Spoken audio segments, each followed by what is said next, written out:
Something mind-boggling is unfolding in Israel. Signs that some believe could be linked to the Rapture. Strange events are stirring up conversations worldwide. Curious? So are we.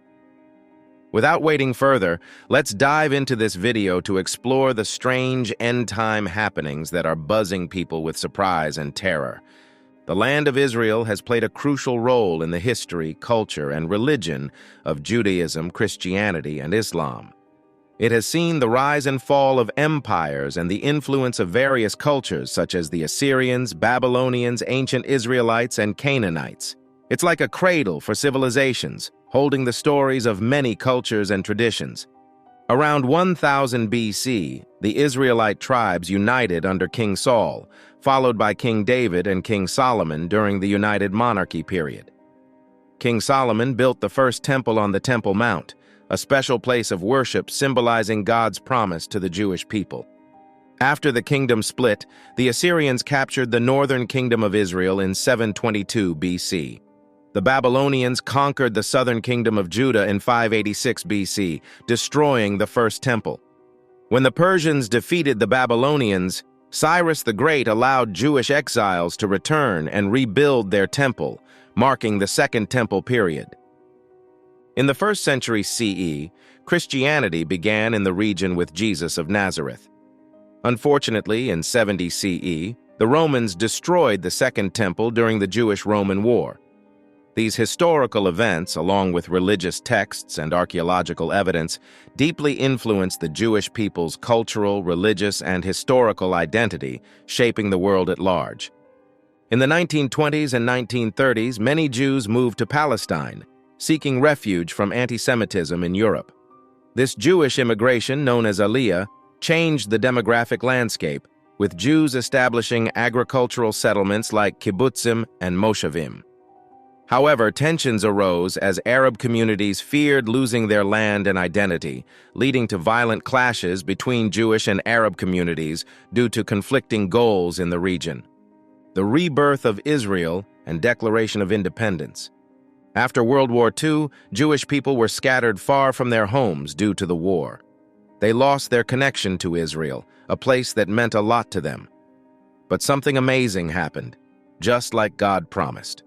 On May 14, 1948, David Ben-Gurion, the leader of the Jewish Agency, declared the establishment of the State of Israel. He highlighted the strong connection between the Jewish people and the land of Palestine, recognizing the challenges faced by Jews, particularly during the Holocaust, and expressing gratitude for international support. Let's travel back to the ancient world around 4,000 years ago. Imagine the dry landscapes of the Middle East and discover the earliest traces of Jerusalem, known as Rusalim, in ancient texts. Throughout history, Jerusalem has witnessed different powers, Canaanites, Jebusites, and Israelites, leaving their mark. Around 1000 BCE, King David played a crucial role by capturing Jerusalem from the Jebusites and making it the capital of the United Kingdom of Israel. Under King Solomon's rule, the city flourished with impressive structures, including the First Temple, showcasing its spiritual and political significance. Jerusalem is of immense importance to Judaism, Christianity, and Islam. For Jews, it's the holiest city, where God's presence is strongly felt, and the Western Wall is a significant remnant of the ancient temple. In Christianity, Jerusalem is tied to Jesus' life, crucifixion, and resurrection, with the Church of the Holy Sepulchre as a vital pilgrimage site. In Islam, it's the third holiest city, featuring Al-Aqsa Mosque and the Dome of the Rock as revered sites. Throughout history, Jerusalem has been ruled by various empires and civilizations, including Israelites, Romans, Arabs, Crusaders, and Ottomans, each leaving its mark. The city became a coveted prize for conquerors and a hub for cultural exchange. In the book of Ezekiel, there's a powerful prophecy in chapter 36, verse 24. It says, "I will take you out of the nations, gather you from all countries, and bring you back into your land." This means God promised to bring the Jewish people back from all the places they were scattered and make them His people again. Jeremiah in chapter 30 also talked about God comforting his people. God promised to bring them back from captivity and return them to the land given to their ancestors. These prophecies were all about gathering the Jewish people who had been sent away and bringing them back to the land God had promised them. Today, Jerusalem remains divided along religious and political lines. With its holy sites, the Old City is a mosaic of different faiths. The Israeli-Palestinian conflict adds complexity, with both sides claiming it as their capital. The city's status remains contentious in peace talks and international diplomacy. What is Israel now? When we look at Israel today, we can see that the old predictions from a long time ago are coming true. The land that was promised to the Jewish people is now their home. This shows us that it lasts a very long time when God promises something. The Jewish people returning to their homeland makes these old predictions come true. But there's even more to the story. Nowadays, Israel faces tough weather. It's hot and dry, and the land doesn't have much that grows naturally. But guess what? Something amazing is happening. The people of Israel are growing lots of crops from land that seemed like it couldn't grow anything. Even the trees in Israel produce more than trees in other places like Russia. How do they do it? They believe in a promise from the Bible, from a part called Zechariah chapter 8, verse 12. It says, "The seed will grow well, the vine will yield its fruit, the ground will produce its crops, and the heavens will drop their dew." This means they trust that God will make their crops grow even in tough conditions. It might sound surprising, but we can see God's promises happening right before us. It's so cool to see the fulfillment of these really old predictions. One of these predictions by a person named Zechariah is related to what's happening politically in the Middle East right now. In Zechariah's prediction in chapter 12, something big is foretold. It says, "I am going to make Jerusalem a cup that sends all the surrounding peoples reeling. Judah will be besieged, as well as Jerusalem. On that day, when all the nations of the earth are gathered against her, I will make Jerusalem an immovable rock for all the nations. Anyone who tries to move it will hurt themselves." These words from the really old prediction talk about Jerusalem being a strong force that stays put even when things are difficult. Third Temple and its importance. The Third Temple in Jerusalem holds great importance for many people, especially Orthodox Jews. It is considered more special than the old temples that no longer exist. Even though it hasn't been built yet, there is much excitement about it. For Orthodox Jews, it's not just a building, it's a highly significant symbol of holiness and a place for prayer. Since 1987, a group called the Temple Movement has been preparing to build the Third Temple. Despite the world's decreasing attention to religious matters, Orthodox Jews take this seriously. They have re-established a religious committee called the Sanhedrin to ensure that everything is done correctly according to religious rules when rebuilding the temple. Their goal is to construct it exactly as specified in religious teachings. Orthodox Jews believe that rebuilding the temple will improve the world. They believe that things can only get better once the temple is reconstructed. Interestingly, Israel's return to the Promised Land and the building of the Third Temple align with what was prophesied in the Bible by prophets like Ezekiel and Isaiah, who talked about God promising to bring back his people. There's a quote from Ezekiel in the Bible that says, "Then the nations will know that I, the Lord, make Israel holy when my sanctuary is among them forever." This means that when God's special place, the sanctuary, is with the Jewish people, everyone will recognize that Israel is special. Another quote from Isaiah says, "I will say to the north, 'Give them up,' and to the south, 'Do not hold them back.' Bring my sons from afar and my daughters from the ends of the earth." This means that God wanted his sons and daughters from all over the world to return to the special land he promised them, creating a large gathering from everywhere. Although there's a belief that Yeshua serves in the true tabernacle in heaven, the desire to build the Third Temple is not just about a building. It is seen as a home for God's special presence. A quote from the Bible says, "Let them construct a sanctuary for me, that I may dwell among them." The prophet Ezekiel saw God's special presence leave the old temple, but also saw that it would come back and remain in a new, eternal home in Jerusalem. From a long time ago, a wise Jewish Philongambam stated that the Third Temple isn't merely a redo of history. It's a symbol showing that God is always with his people, forever. So building the Third Temple is not just about the past. It's about demonstrating that God is always present with his people. With this reconstruction, something mysterious was also found. An intriguing discovery was recently made beneath the Al-Aqsa Mosque on the Temple Mount.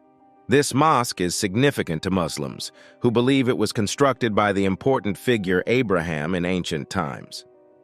Surprisingly, underneath the mosque, a unique place was found where Jewish people used to perform rituals to purify themselves spiritually.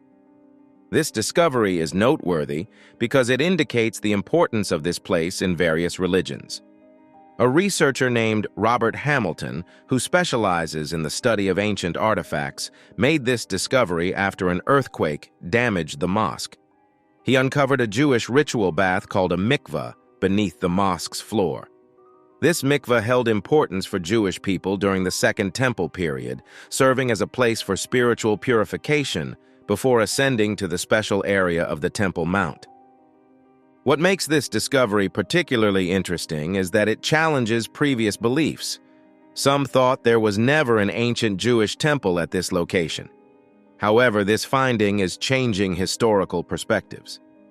Researchers examining ancient records have found evidence supporting the existence of an ancient temple on the Temple Mount. It goes beyond mere archaeological findings. It highlights the profound importance of religion and culture in this significant place. And then there was the arrival of red heifers. Recently, Israel welcomed 5 red heifers from a Texas ranch, an event seen by many as fulfilling a prophecy about the construction of the Third Temple in Jerusalem. These young heifers, known for their entirely red color, hold special significance in Jewish law for purification rituals, particularly for priests who may come into contact with the deceased. The unique heifers, under a year old, are expected to remain flawlessly red. If so, they can be used to produce ashes, a vital element in Jewish purification practices. After a 7-day quarantine in Haifa, complying with Israeli Veterinary Authority regulations, they will move to 2 locations in Israel, one of which will be open to the public. They will be cared for until they reach 3 years old, the age at which they can be sacrificed to produce ashes according to Jewish law. The organization Boneh Israel, consisting of both Jews and Christians, played a key role in bringing these heifers to Israel.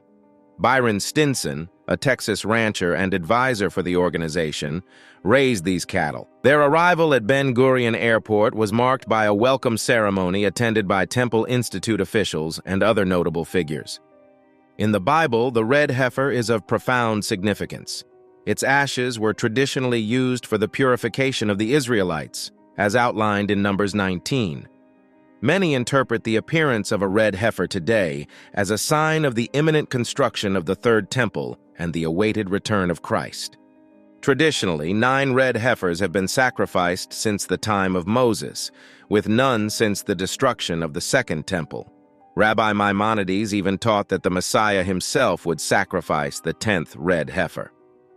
The arrival of these 5 flawless red heifers from Texas to Israel on September 15, 2022, is considered by many as a fulfillment of prophecy and a significant step toward building a new temple.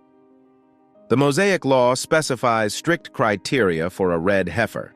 It must be without defect or blemish and never wear a yoke, Numbers 19:2.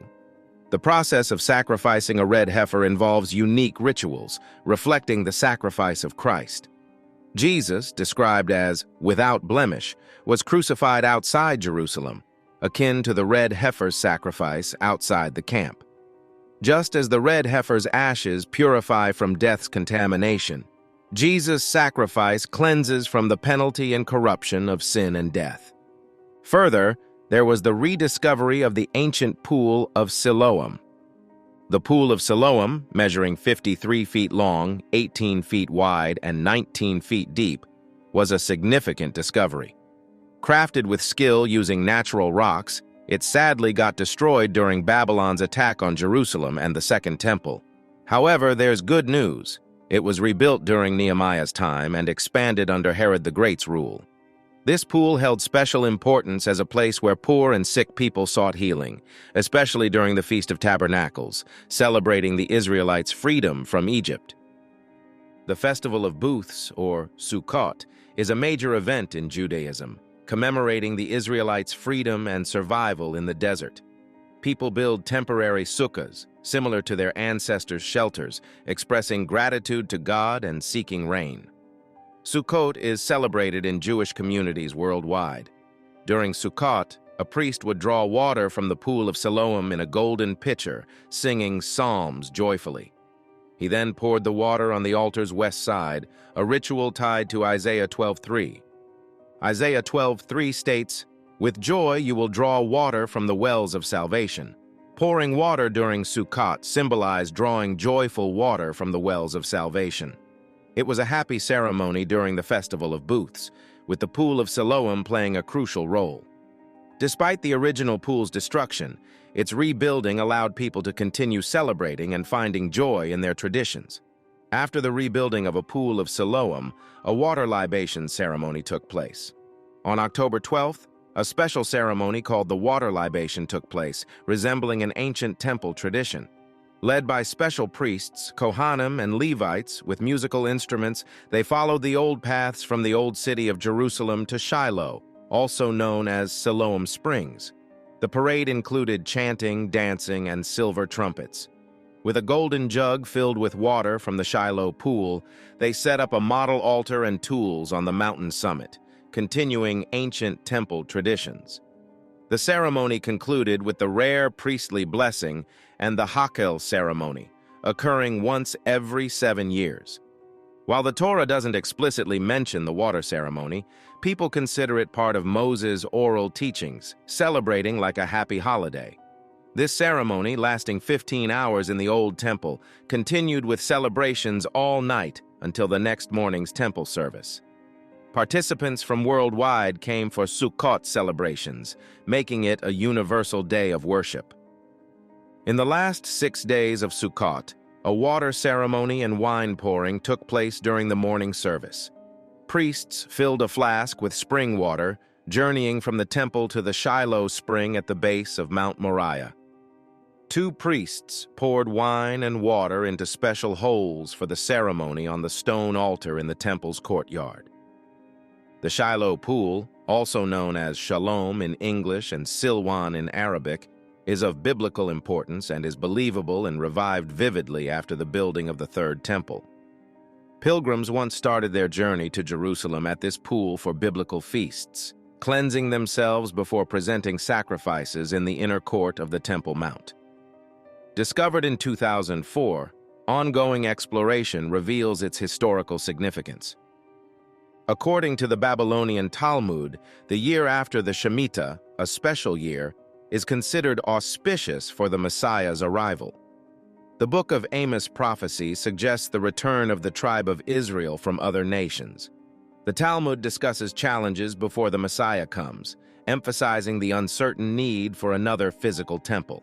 Instead, building a spiritual temple involves living a devoted life to God and preparing for potential end-time challenges. Recent end-time prophecy fulfilled by the Chinese president. Chinese President Xi Jinping's recent statements have drawn global attention due to their extreme rhetoric, including metaphors and biblical references. Notably, Xi invoked imagery resembling Revelation 16:12-13, which talks about the drying up of the Euphrates River and the emergence of impure spirits resembling frogs, evoking apocalyptic connotations. This shift in language aligns with China's changing foreign policy and military posture. Traditionally prioritizing economic development and diplomacy, China has recently taken a more assertive stance globally. Instances include threatening Australia, issuing warnings about Taiwan, and even threatening to shoot down a U.S. representative's aircraft visiting Taiwan. Xi's directives to prepare for stormy seas highlight the perceived gravity of upcoming challenges, prompting speculation about China's intentions. These statements coincide with directives aimed at strengthening China's national security system and capabilities. She emphasizes the need for an effective risk surveillance and early warning system, enhanced national security education, and improved data and artificial intelligence security management. Xi's directives also emphasize China's military capabilities, which include the world's largest army. This has led to interpretations and speculations about the role of China's military in potential future conflicts. The reference to Revelation 16 has raised concerns about this. This biblical passage depicts a climactic battle, and some draw parallels between the armies described in Revelation and China's modern armed forces. Exploring the book of Revelation's prophetic insights, particularly Revelation 9:13-16, reveals details about a massive 200 million-strong army emerging from the east. The writings of the Apostle John provide intriguing imagery of a historic battlefield involving an unprecedented number of soldiers.